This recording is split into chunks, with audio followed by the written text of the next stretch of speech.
All right, so we're going to shift gears a little bit and start talking about EKGs. The official title of this talk is right ventricular MI and posterior MI, but this is more like the real title because that's about how I felt about this topic until very recently. So the objective, at the end of this talk, I want you guys to know when to suspect a posterior MI or a right ventricular MI, when to get posterior leads or right-sided leads, how to actually obtain those EKGs, and what to do once you have those results. So part one, posterior MIs.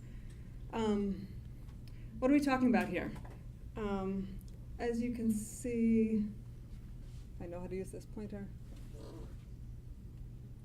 The back of the heart here is what we're talking about. Part of the LV, usually fed by the left circumflex, although, as you all know, anatomy can be variable. And this is an area not directly captured by any of the 12 traditional EKG leads. So why is this important? About 15 to 20% of the time when you have a STEMI in another distribution, you're also going to have posterior infarct. And the significance of that is that you're actually going to have a much larger area of myocardial damage than you otherwise would. You could say, these patients, if it's a STEMI somewhere else, are already going to be going to the cath lab, so may or may not be critical to detect. Where it gets really important is when you have isolated posterior MIs. And that's going to make up about 3 to 11% of overall infarcts or STEMIs or other end-STEMI equivalent of STEMIs. And those ones, this patient needs the cath lab as much as any other STEMI patient, but you're going to miss it if you're not looking out for it. Okay, so how do you spot it? The key here is to look in V1 to V3 for this characteristic pattern. You're going to see horizontal ST depression, these tall, broad R waves, upright T waves, careful there, not the inversions you'd expect usually, and typically a dominant R wave, sort of very big compared to the following deflection. And where's this coming from? Well, this here is a direct mirror image of the image in the previous slide. What you're seeing here is your anterior leads are basically looking from behind at the posterior wall of the myocardium. So instead of seeing your usual pattern, you're just looking at it in reverse. And you can see when you flip it over, you see your Q wave, your large, tombstone-ish ST elevation, and a T wave inversion. How do you get the leads? This picture basically says it all. V7, 8, 9 go straight across the back. And the most common way to do that is to take V4, 5, and 6, place them over there. Just be really careful, unless you're an expert at how to use your particular machine. When you have your EKG, just indicate what it actually is to avoid confusion in the future. Yeah, exit out, write it in. Although when you're using pyramids or links or whatever, that's not going to be reflected, so not really. I don't have any specific suggestions there. Also, you can tell the tag to change it so it says posterior on their EKG, so that when they scan it in the views or whatever, when you look at the EKG, you know it's posterior. Yeah, if the tech knows how to do that or you can figure it out, that's probably the best thing to do. Okay. But don't wait 10 minutes for the tech to figure out how to push buttons. Like if it can't happen now, just do the EKG. Yeah, which has been my experience every time I've tried to do this, but maybe we can get better at that. So a couple of examples here. In this one, you can see you're already dealing with a large inferior and lateral STEMI here. So you can say, okay, we're done. This patient's going to the cath lab. Who cares? But what is going on over here? These ST depressions are not expected, and they actually extend from V1 all the way through to V4. So in this case, the physicians obtained posterior leads, V7, 8, and 9, which show these humongous ST elevations. So again, in this case, you can say this patient's already going to the cath lab. But depending on how the patient actually presents, I mean, I've been shocked by what cardiology will argue with. Say, oh, these are small, the patient just has jaw pain, it's not really a STEMI. And so, what? So I mean, I've been shocked by what cardiology will hesitate to take to the cath lab in the context of what can be a clear STEMI. But in this case, V7, V8, V9, this is inarguable. No one's going to argue that that's not a STEMI. So just also note that you actually are more or less defining how this person is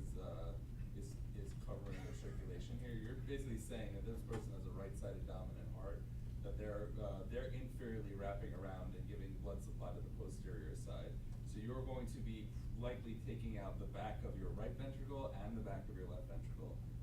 You need to recognize that this person is more in trouble than most STEMIs. Both of their ventricles are under attack here, and bad things will happen if you don't appropriately address this. Yeah.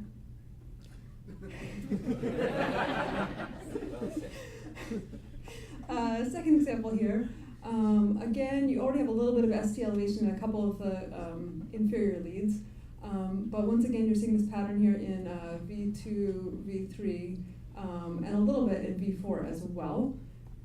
So they went ahead and got the posterior leads. In this case, they've moved over V5, V6, V7, and then gotten V7, V8, V9. Interestingly here, you are seeing ST elevation in these leads, but it's a lot more subtle than the last example. It's there, and when you're doing posterior leads, you only actually need 0.5 millimeters of elevation. So this is just another example of how this can show something you're not seeing already. And that's just because you're further away.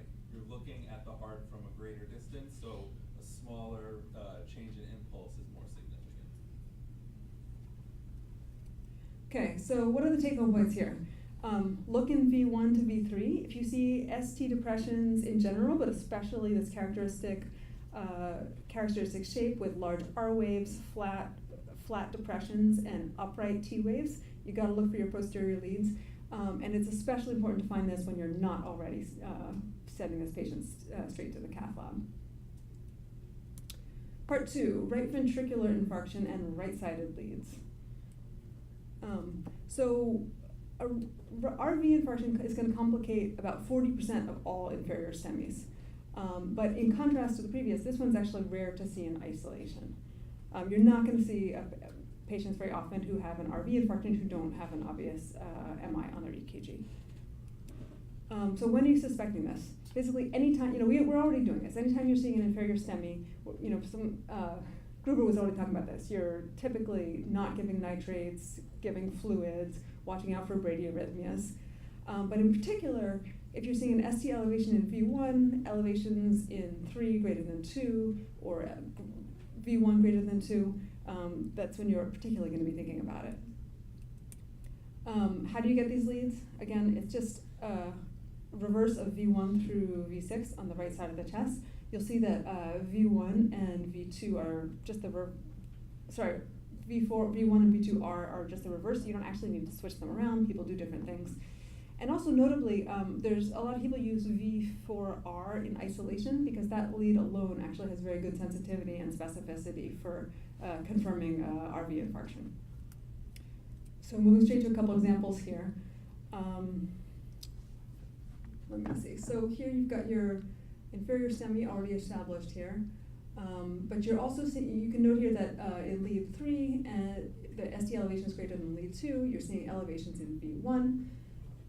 So these people went ahead and got the isolated V4R lead where you see this nice elevation going on. So that confirms RV involvement and that you should definitely be afraid of all the things that RV infarction indicates. Second example, this is just one EKG. Oops. Again, you have your inferior MI, large elevations in 3. Here you're not seeing a V1 elevation, but you do see a depression in V2. And they have a complete set of right-sided leads here showing, again, these small ST elevations, but it's greater than 0.5 millimeters, which is, again, the criteria. So you can say, why these patients are already all have inferior STEMIs, why are you looking for this?